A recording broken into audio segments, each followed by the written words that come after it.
Mesdames, Messieurs, bonjour. Très heureux de vous retrouver ici en direct donc, du Salon de l'Agriculture à la porte de Versailles. Pour cette émission, l'agriculture peut-elle catalyser la vie économique des territoires? Alors, pour en parler justement, j'ai le plaisir d'accueillir Anthony Haddad. Bonjour Anthony. Bonjour à tous. Vous êtes cofondateur et directeur général d'Enoé. C'est ça. À vos côtés, Gilles Reynaud, bonjour. Oui, bonjour. Alors, vous êtes maire d'Oradour-Saint-Genès. Oradour-Saint-Genès, c'est dans Le 87 et je suis aussi vice-président de la communauté de communes du Limousin en Marche et c'est à ce titre-là que je m'occupe des énergies renouvelables. Très bien, c'est l'occasion de le dire. À ma gauche, Arnaud Delettre, bonjour. Bonjour à tous, Vous êtes président de la Chambre d'agriculture de Lyon. de Lyon et président de la commission territoire de Chambre d'agriculture France. Et à votre gauche, Laurent Duplon, sénateur de Haute-Loire, bonjour. Bon, voilà. Alors, la première question, Laurent, elle est pour vous. En France, on n'a plus d'industrie, mais on a encore de l'agriculture. Oui, alors je disais, on n'a plus d'industrie, c'est pas tout à fait le cas. Il nous reste au moins une industrie qui est extrêmement importante sur les territoires et sur la ruralité, c'est l'industrie agroalimentaire. Cette industrie, elle peut résister que si on préserve notre agriculture. Et ce catalyseur qu'est l'agriculture pour les territoires, c'est d'offrir un panel de production sur la totalité des territoires qui a su épouser avec le temps non seulement les handicaps, mais aussi les avantages de ces territoires. Pour en faire une gastronomie, pour en faire un patrimoine qui aujourd'hui s'exporte avec une image qui est hyper favorable de la France. Le seul problème que nous avons, parce qu'il y en a un, c'est qu'il faut la préserver et arrêter de la vilipender comme nous sommes en train de le faire, en y mettant des contraintes, en y mettant des réglementations, en y mettant des éléments qui font qu'aujourd'hui l'agriculture, elle n'est plus compétitive en France. Et comme elle n'est plus compétitive, parce que l'agriculture reste une valeur économique et qu'elle est concurrencée par d'autres pays, eh bien si nous ne y prenons pas garde, elle risque de disparaître dans beaucoup de territoires. Elle est fragile, notre agriculture. Votre rapport sur la compétitivité l'a montré. Oui, bien sûr, elle est extrêmement fragile, d'autant plus qu'on la fragilise de jour en jour. Quand j'écoute la façon dont on est en train de surtransposer les règles européennes en mettant des interdits alors que d'autres pays, pas dans le monde, mais simplement à côté d'une autre, l'Allemagne, l'Espagne ou en Europe, gardent certaines molécules par exemple et peuvent continuer d'importer de plus en plus de produits chez nous, non seulement on perd la valeur économique, la valeur environnementale, mais en plus de ça, on fait rentrer des produits qui ne correspondent pas à nos normes et indirectement, on fait manger aux Français exactement ce qu'on ne voulait plus avoir chez nous. Alors Arnaud, quels sont les schémas en fait, agricoles qui permettent de dynamiser justement le territoire sur le plan économique? Qu'est-ce qui marche? Mais je pense que justement ce qui a été dit, c'est que c'est la diversité qui fait qu'il y a un fonctionnement et qu'on arrive à capter sur tous les territoires que l'agriculture a une force. Il n'y a pas une agriculture, il faut qu'elle reste plurielle en France, pas tomber dans des schémas qui nous enferment, qui voudraient nous enfermer, garder la compétitivité. Je pense que le nerf de la guerre, si on veut installer des jeunes demain, c'est d'avoir de la rentabilité sur les exploitations. Je partage complètement tout ce qui est surtransposition. Je rappelle que l'agriculture française est une des agricultures les plus durables du monde, il faut le redire, c'est signalé tous les ans, et plutôt que de rajouter des couches pour freiner les initiatives, plutôt l'encourager.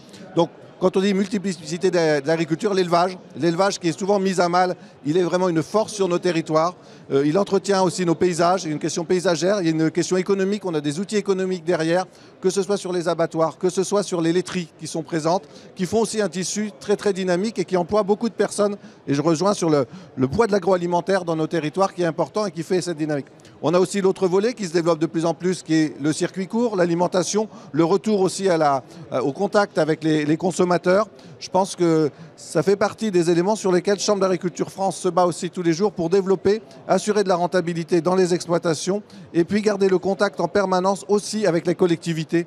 Parce qu'on est sur des territoires, l'attractivité du territoire se fait à travers l'agriculture mais aussi à travers tout le tissu économique. Ouais, mais vous savez que peut-être demain il n'y aura plus d'agriculteurs parce qu'il y a un renouvellement des générations, c'est un défi. Il faut qu'il y ait des agriculteurs. Comment on peut favoriser très concrètement l'installation ? Il faut travailler sur plusieurs points. L'installation, bien sûr, faire connaître au niveau de l'orientation. Il y a un projet de loi agricole qui est en train de travailler. Le groupe numéro 1 est sur l'orientation et la formation. Il faut faire découvrir aux jeunes nos métiers de l'agriculture et de l'agro-industrie, agroalimentaire plutôt, dans tous les territoires. On a un métier merveilleux, celui de nourrir la population. Il est souvent méconnu. En effet, le maillage agricole, si on était 4 millions il y a quelques dizaines d'années, on est plutôt à 400 000 aujourd'hui. Il faut absolument arriver à dynamiser, faire connaître nos métiers, faire connaître l'excellence aussi de nos formations, formation initiale, formation tout au long de la vie, pour mobiliser et travailler beaucoup, vous l'avez dit 50% des agriculteurs seront à la retraite dans les 10 ans. Il faut travailler le parti cédant. Aller rencontrer les agriculteurs qui vont cesser leur activité dans quelques années et voir avec eux comment transmettre leur exploitation. Anthony Haddad. Titre, les innovations donc dans l'agriculture, il ne faut pas les freiner. Et donc l'agrivoltaïsme maîtrisé peut être une innovation pérenne et qui permette aux agriculteurs de pouvoir se renouveler, apporter un complément de revenus pour pouvoir pérenniser certaines filières qui sont aujourd'hui en souffrance, notamment les filières d'élevage. Et vous allez même, je crois, jusqu'à aider à l'installation. Vous avez des modèles économiques? Tout à fait. Nous, aujourd'hui, en tant que producteurs d'électricité, on travaille avec le monde agricole depuis plus de 10 ans. Et donc, à ce titre, on vient financer des bâtiments agricoles, donc des installations. Et aujourd'hui, on est dans l'innovation avec l'agrivoltaïsme en ligne de mire, qui permet donc des outils de protection pour des ovins.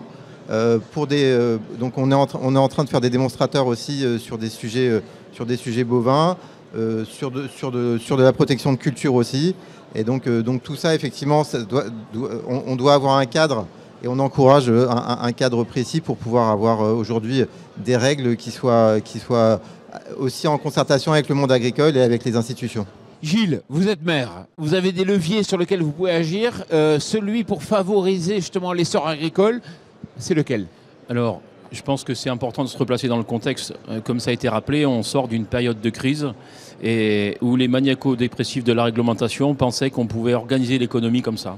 Non, ça c'est fini. Aujourd'hui, tous les modèles économiques montrent que ce qui fera l'existence d'une filière économique, quelle que soit agricole ou pas, c'est l'existence de matières premières, la proximité avec la matière première. Les agriculteurs sont des producteurs, c'est des producteurs de matières premières. On va remettre l'église au centre du village. Les containers qui font 3 fois le tour de la planète pour apporter de l'alimentation, c'est terminé.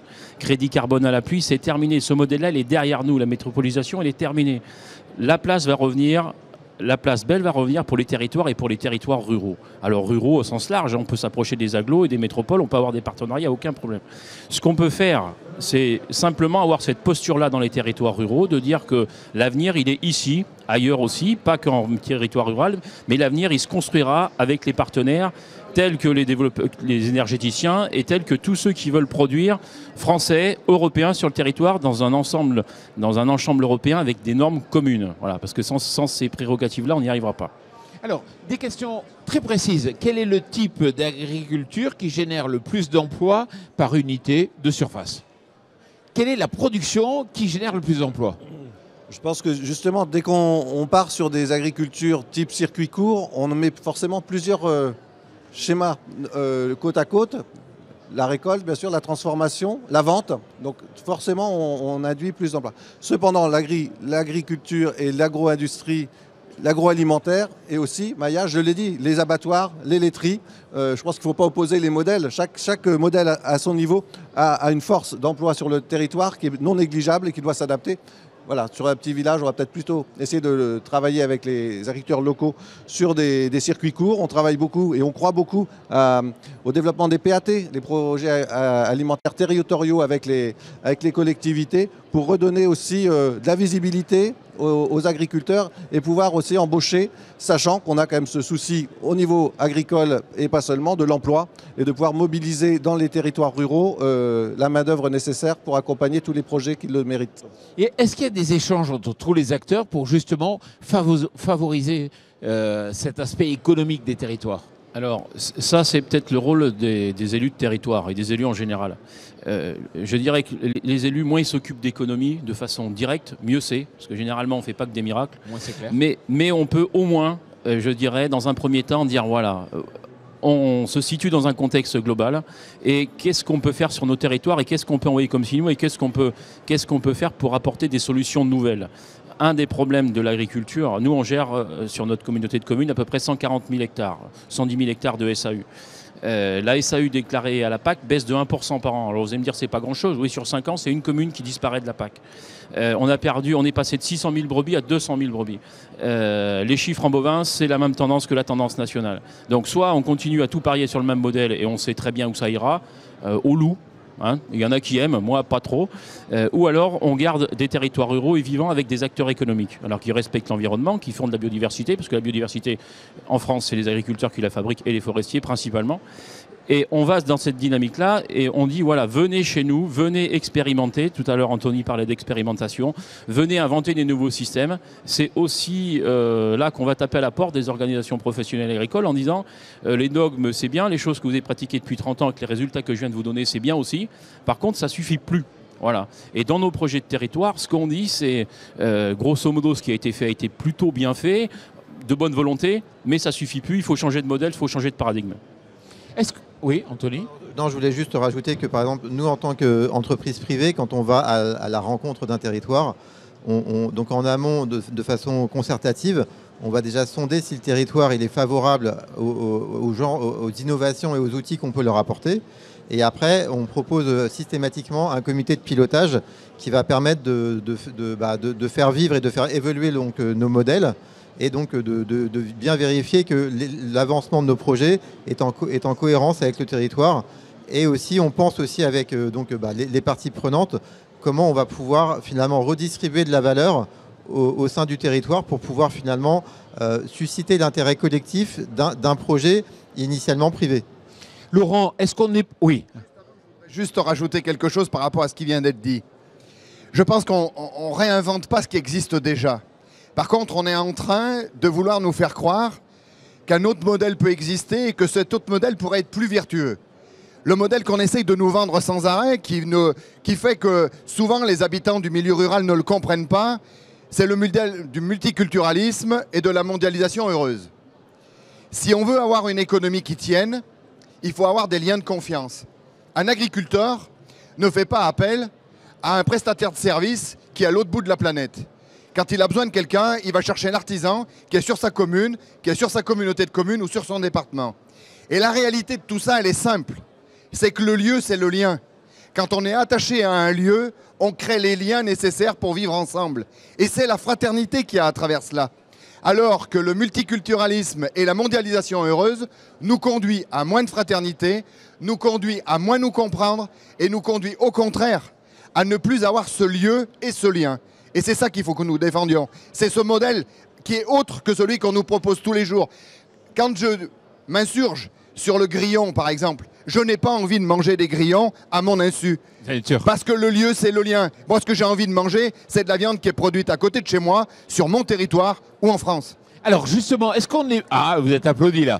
Est-ce qu'on est bon en matière de politique justement pour... ou est-ce qu'il y a d'autres pays qui sont meilleurs que nous pour justement générer de l'emploi, de l'économie grâce à l'agriculture au niveau des territoires? Je pense qu'il y avait peu de pays qui étaient aussi bons que nous. Par contre, je pense qu'on ne devient pas obligatoirement meilleur, même plutôt moins bon. Nous avions jusqu'à aujourd'hui d'énormes politiques d'aménagement du territoire. Aujourd'hui, on se pose des questions. Est-ce qu'il faut continuer d'en faire? On devrait avoir des politiques de rééquilibrage des territoires. Quand je vois les territoires ruraux et le montant de la dotation globale de fonctionnement comparativement à ces mêmes montants sur des territoires urbains, je me dis qu'il y a besoin d'un rééquilibrage. Quand je vois aujourd'hui les investissements qui sont faits en périphérie des villes et quand je vois le peu d'investissements qui sont soutenus dans les campagnes, je me dis qu'il y a besoin aussi d'un rééquilibrage. Quand je vois aujourd'hui les déserts médicaux, alors qu'aujourd'hui un Français peut avoir tous les services parce qu'il habite en ville et ne plus avoir quand il y a plus de médecins, par exemple en campagne, je me dis qu'il y a besoin d'un rééquilibre. Donc tout cela, ça me demande des politiques publiques. Et donc cette politique publique, aujourd'hui, elle paraît peut-être ringarde parce qu'on est sur... le moins en moins de liens et de lieux, et que je pense qu'il faudrait revenir à plus de politiques publiques sur l'aménagement du territoire et sur le soutien, parce que la création de valeur, elle se fait dans ces territoires. L'agriculture, elle a été diversifiée, pourquoi ? Parce qu'on est resté sur une agriculture familiale qui avait besoin de trouver des sources de financement et de revenus en dehors de la production principale pour assurer la vie et assurer la pérennité de leur exploitation. C'est ça la nature de l'agriculture française, et malheureusement, ce n'est pas suffisamment reconnu. Alors, il y a eu des politiques, notamment les 5 milliards là, pour le développement des cœurs de bourg. Est-ce que c'est pertinent de séparer la politique de la ville pour les petites villes de la politique rurale? Ou est-ce qu'il ne faudrait pas tout mettre ensemble? Parce que les bourgades échangent avec l'agriculture, avec les territoires. Qui souhaite répondre? Mais après, je pense qu'effectivement, hein, à un moment donné, au-delà des incantations, c'est quand même le nerf de la guerre. Et quand vous faites des ratios de financement public qui vont ou vers un habitant d'agglo ou un habitant d'une petite commune de 400 habitants, ou même de ces collectivités supra, on a beau dire, le compte n'y est pas. Alors après, c'est facile. Ça, naïvement, quand je suis arrivé, moi je pensais que la planification, c'était, dans la planification, devrait y avoir le rééquilibrage. Non, la planification à la mode étatique française, c'est on laisse faire et on continue, on accompagne avec des statistiques. Ben, quand elle est bonne à la fin, et quand elle est mauvaise au début, elle continue à être mauvaise. Voilà. Ça, je pense qu'effectivement, il faut avec les régions, parce que là les régions sont à la manœuvre, il faut avec les régions et que les territoires s'emparent de cette problématique-là et soient volontaristes. Parce qu'à un moment donné, effectivement, si vous ne proposez rien, que vous ne réclamez pas et que vous n'avez jamais de projet, même si vous savez que c'est un peu utopique et que vous avez du mal à le financer, ben, Bordeaux se portera mieux pour nous et nous, ça sera toujours difficile. On se rend compte quand même, ici comme ailleurs, que quand on est force de proposition et quand on a des choses importantes et ambitieuses par rapport à la taille de notre territoire, ben on est écouté. Voilà, donc il faut faire des deals très serrés avec les régions, parce que c'est là où les marges de manœuvre. Et l'État sera bien obligé de suivre de toute façon, parce que la métropolisation, on voit bien là où ça mène, on voit bien sur l'urbanisation, sur la qualité de vie, sur les problématiques de transport, sur la résilience des territoires, on voit bien qu'on est dans une impasse. Donc ça veut dire que si ce modèle-là qu'on nous a vendu pendant des années est dans une impasse, c'est le temps des territoires ruraux. Alors, Anthony Haddad, on arrive quasiment à la fin de l'émission. Là, vous apportez effectivement un revenu complémentaire, vous pouvez peut-être aider à l'installation, mais pour autant, est-ce que vous ne participez pas à la revalorisation des terres et au problème de l'achat, de l'acquisition? Alors ça, c'est un sujet qui est très important à maîtriser. Donc nous, en fait, on a une ligne de conduite qu'on a initiée et en adéquation avec les principaux syndicats agricoles, qui en fait permet de plafonner le prix du loyer pour le propriétaire de la terre aligné avec le prix du fermage du territoire concerné. Ça, c'est vraiment un prérequis et ça, je pense que ça devrait d'ailleurs être dans la définition de l'agrivoltaïsme, ou en tout cas que ça devrait être encadré de manière assez ferme pour éviter toute dérive et toute distorsion concurrentielle et spéculation foncière autour des terres agricoles. Et donc, et mécaniquement, le complément de revenus qu'on pourrait apporter au projet agrivoltaïque serait versé à l'exploitant qui lui en fait travaille la terre et qui sans lui donc le projet agrivoltaïque ne peut pas aboutir, parce que dans l'agrivoltaïsme il y a le photovoltaïque et il y a bien entendu l'agriculture qui doit rester l'objet principal. Et en fait, l'outil agrivoltaïque doit finalement à la fin être un outil agricole avec des applications diverses, comme une amélioration de la biodiversité, de la protection des cultures ou de la protection des climats. Arnaud ? Oui, moi je pense qu'il faut aussi insister sur la complémentarité qu'il y a entre l'agriculture et les territoires, que ce soit au niveau de la région, que ce soit au niveau des départements ou des communautés de communes.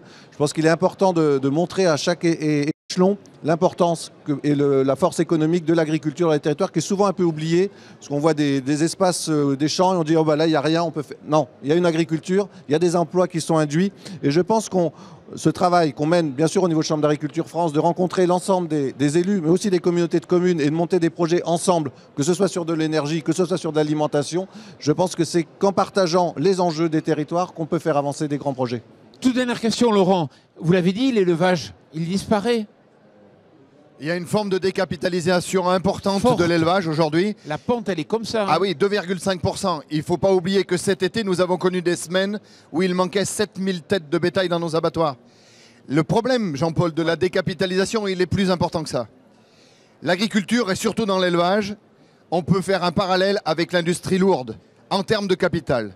Pour avoir 1 euro de chiffre d'affaires en élevage, il faut que des générations successives aient investi 7 euros au départ.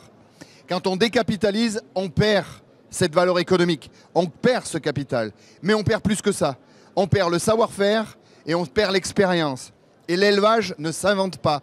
On ne devient pas du jour au lendemain un éleveur performant qui maîtrise la totalité des injonctions qu'on lui impose, celle du bien-être animal, celle de produire quelque chose de propre, celle de produire quelque chose de sain, celle de produire quelque chose entre guillemets durable. Et tout ça, il faut qu'on y prenne conscience, parce qu'aujourd'hui, cette forme de décapitalisation, comme tu le dis, elle devient de plus en plus importante, elle s'aggrave tous les jours et ça devient un vrai problème. Laurent Dupuis. Allez. Un dernier petit mot, c'est vrai qu'aujourd'hui, nous, on travaille avec pas mal de lycées agricoles qui, justement, pour accompagner la formation notamment de jeunes éleveurs ovins qui vont permettre demain de pouvoir être bien sûr de vouloir faire ce métier pendant 20, 30 ans, 40 ans. Parce que c'est vrai que nous, ce qu'on constate, c'est que bien souvent, les jeunes agriculteurs ont beaucoup de formations théoriques, mais pas assez de formations pratiques. Alors là, je suis tout à fait d'accord avec ça. Tu as l'habitude de m'entendre faire des coups de gueule. L'enseignement agricole aujourd'hui ne forme plus des paysans, ne forme plus des agriculteurs. Il est hors sol. Il forme des têtes pensantes, des têtes pensantes sur des dogmes. Aujourd'hui, l'enseignement agricole devrait revenir sur la zootechnie et la phytotechnie. On fait de la phytotechnie au milieu du champ, on ne fait pas de la botanique dans le fossé, et malheureusement, c'est ce qu'on propose sans cesse. Bon, on pourra en débattre pendant des heures, mais non, là c'est fini. Laurent Duplomb, merci beaucoup. Arnaud Delettre, merci. Gilles Reynaud, merci d'être venu ici sur ce plateau, ainsi que Anthony Haddad. Et puis surtout, merci à vous.